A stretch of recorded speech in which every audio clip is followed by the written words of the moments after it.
ballots and suppressing any oversight efforts.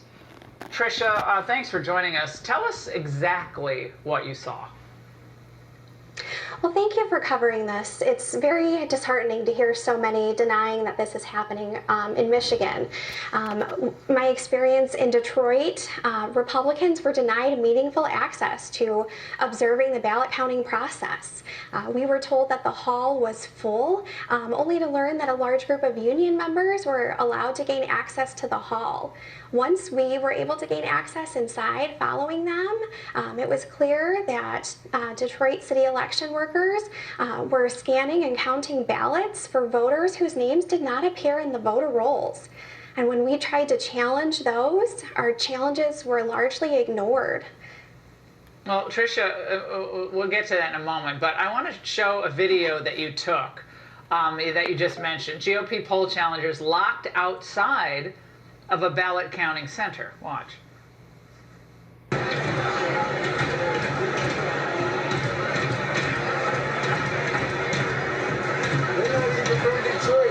Banging.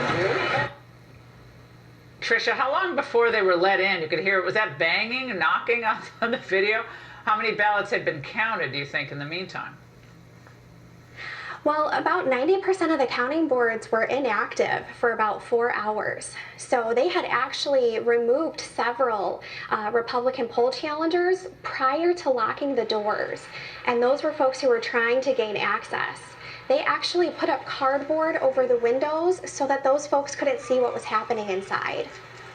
Well, you hear this time and again that, oh, there's no substantial allegation of fraud, widespread fraud. We hear that all day long. And Republicans are just making all these claims. There are no claims. How do you answer that?